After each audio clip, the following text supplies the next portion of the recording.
बैठ जाइए बैठ जाइए।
जिससे मेरे पतिदेव जा रहे थे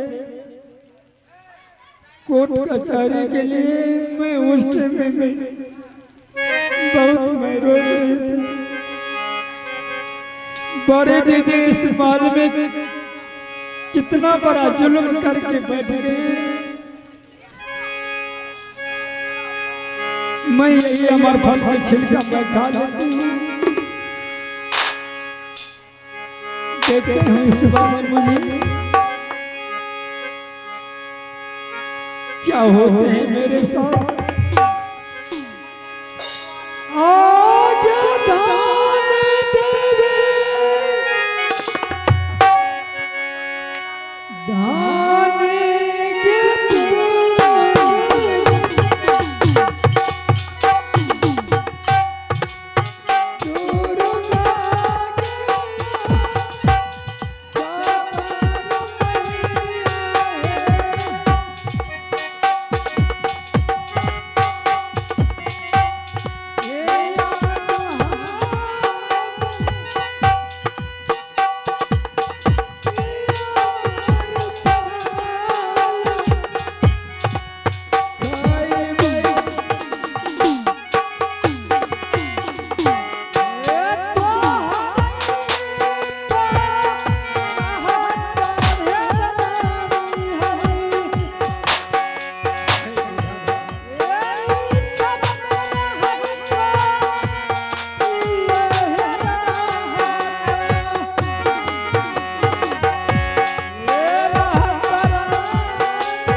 महारानी, ये बड़ी महारानी, आप कहाँ हैं?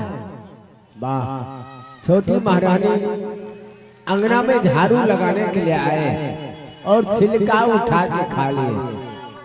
तो देखिए इतना बड़ा कष्ट। महारानी, क्या बात है मंत्री जी? प्रणाम महारानी। खुश रहो जी। बात क्या है? छोटी महारानी अंगना में झाड़ू लगाने के लिए आए। झाड़ू लगाने के लिए? हाँ, और महल में झाड़ू लगाते वह अमर फल जो खाए थे वह छिलका उठा के खा लिए। उस दिन से उसका शरीर पूरा मोटा मोटा हो जा रहा है। क्या? हाँ। रे मंत्री, लेकिन फल तो मैं खाए थे। फल आप खाए? हाँ। लेकिन पुत्र उसको होने वाला नहीं, ये नहीं हो सकते मंत्री जी। होगा, ऐसा हुआ है, इसलिए आप घात किए हैं। आप छोटी महारानी के साथ घात किए हैं। क्या? छबो महारानी फल खा लिए, उसको लिए छिलका धार दिया। बेचारी छिलका खा लिया, उसी में भगवान उसे पुत्र दिया। नहीं, ये नहीं हो सकता मंत्री जी, कभी नहीं हो सकता मंत्री जी। इसका उपाय है। क्या उपाय है? उपाय वही है जो आपको बताए थे। जिससे मैं अगर दर्द गछेगा उस समय आपको उसको क्या करना है, आंख में 7 का पट्टी बांध देना है, चूल्हा टांग में दे देना है, मूड़ी जो है कोठी में दे देना है। पुत्र होगा या पुत्री, उसको फेंक कुम्हार का गड्ढा में फेंक देना। ना बात रहेगा ना बसिया बाजेगा। ऐसी बात है मंत्री जी। हाँ, मैं सत्यवान के आंख में 7 पट्टी बांधेंगे और चूल्हा में पैर घुसा दूंगा और कोठी में मूड़ी डाल दूंगा और उसके बाद प्रसव करेंगे। पुत्र होगा या पुत्री होगा, उसको के कुम्हार का गड्ढा में फेंक दो। लेकिन मंत्री जी, महाराज जी, ये तो वहाँ पर ईटा पत्थर दे। अरे महाराज जी जानेगा तो क्या होगा रे? कोई नहीं जानेगा, सबको हम घूस दे देंगे। ठीक है मंत्री जी, आप जैसे बतलाती हूँ मैं वैसे करने के लिए तैयार हूँ।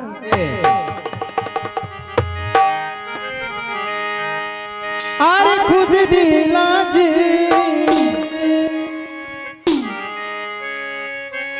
भेल जाओ मंदिर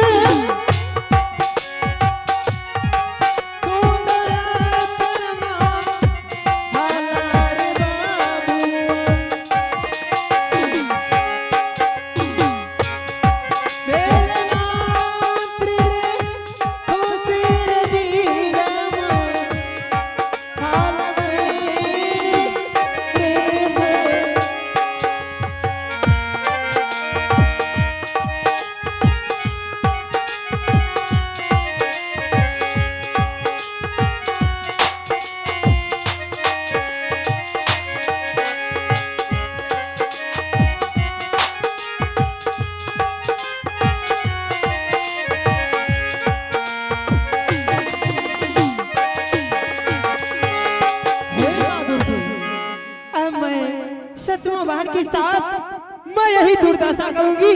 आंख में 7 पट्टी बांध के प्रसव करेंगे और कोठी में पैर घुसा के और चूल्हा में पैर डाल के और कोई चीज जन्म लेंगे उसे कोई गड्ढा में जाके फेंकवा दूंगी। मैं यही करूंगी, नहीं रहेगा बास ना बाजेगा बांसुरी।